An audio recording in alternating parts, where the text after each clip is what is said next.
Hi, ನಮಸ್ತೆ ಎಲ್ರಿಗೂ. ಸ್ನೇಹಿತರೆ, ಇವತ್ತು ನಮ್ಮ ತೆಂಗಿನ ತೋಟಕ್ಕೆ ನಾವು ಸ್ಪ್ರೇನ ಕೊಡ್ತಾ ಇದ್ದೀವಿ. ಮೊದಲನೇದಾಗಿ ಈ ಸ್ಪ್ರೇಗೆ ನಾನು ಸ್ಟಿಮ್ರಿಚನ್ನು ಬಳಸ್ತಾ ಇದ್ದೀನಿ. ಇದು 20 ಲೀಟರ್ ಕ್ಯಾನ್ ಇದೆ.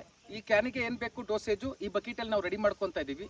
ನಿಮಗೆ ಗೊತ್ತಿದೆ, ಸ್ಟಿಮ್ರಿಚ್ ಕೊಡೋದ್ರಿಂದ ಇಳುವರಿ ತುಂಬ ಚೆನ್ನಾಗಾಗುತ್ತೆ, ವೈಟ್ ರೂಟ್ಸ್ ತುಂಬ ಚೆನ್ನಾಗಿ ಡೆವಲಪ್ ಆಗುತ್ತೆ, ಲೀವ್ ಸೈಜ್ ದೊಡ್ಡದಾಗುತ್ತೆ, ಪ್ಲಾಂಟಲ್ಲಿ ನಮಗೆ ತುಂಬ ಚೆನ್ನಾಗಿ ಫ್ಲವರಿಂಗ್ ಅಂದರೆ ಕಾಯಿ ತುಂಬ ಚೆನ್ನಾಗಿ ಸೆಟ್ ಆಗುತ್ತೆ, ಕಾಯಿ ಸೈಜ್ ಕೂಡ ಬರುತ್ತೆ.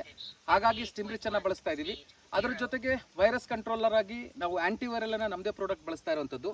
ಅದ್ರ ಜೊತೆಗೆ ಹುಳುಗಳು ಏನಾದರೂ ಇದ್ರೆ ಕಂಟ್ರೋಲ್ ಆಗೋದಕ್ಕೆ ಲಾರ್ವಿಸೈಡರ್ನು ಇದ್ರ ಜೊತೆಗೆ ಸ್ಪ್ರೇ ಮಾಡೋದಕ್ಕೆ ಬಳಸ್ತಾ ಇದ್ದೀವಿ. ಇದ್ರ ಜೊತೆಗೆ ಸ್ಪ್ರೆಡ್ಡಿಂಗ್ ಏಜೆಂಟ್ ಆಗಿ ನಮ್ಮದು ಬಯೋ99 ಇದೆ.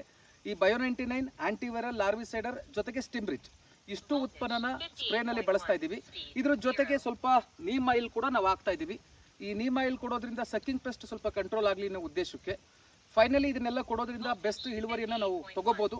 ಎಲ್ಲ ರೈತರಿಗೂ ನಾನು ಸಜೆಸ್ಟ್ ಮಾಡೋದಿಷ್ಟೇ, ಸಾಧ್ಯ ಆದಷ್ಟು ಸ್ಪ್ರೇ ಕೊಡೋಕೆ ಸ್ಟಾರ್ಟ್ ಮಾಡಿ. ನಿಮ್ಮಲ್ಲಿರ್ತಕ್ಕಂಥ ಈ ನುಸಿ ರೋಗಗಳು ಕಂಟ್ರೋಲ್ ಆಗುತ್ತೆ, ತೆಂಗಿನ ಗರಿ ಮೇಲೆ ಬ್ಲ್ಯಾಕ್ ಫಂಗಸ್ ಏನು ಕೂತಿರುತ್ತೆ ಅದು ಕ್ಲಿಯರ್ ಆಗುತ್ತೆ, ಬೆಸ್ಟ್ ಈಲ್ಡನ್ನು ನೀವು ತಗೋಬೋದು. ಈ ಉತ್ಪನ್ನನ ನಾನು ಆ ಒಂದು ಪರ್ಪಸ್ಗೋಸ್ಕರ ಅಂದರೆ ಇಳುವರಿಯನ್ನು ಚೆನ್ನಾಗಿ ತಗೊಳ್ಳೋಕ್ಕೋಸ್ಕರ ಇದನ್ನು ಬಳಸ್ತಾ ಇದ್ದೀವಿ. ನೆಕ್ಸ್ಟು ವಿಡಿಯೋ ನೋಡ್ತಾ ಇರಿ ಯಾವ ರೀತಿ ಸ್ಪ್ರೇ ಮಾಡ್ತೀವಿ ಅಂತ. Thank you.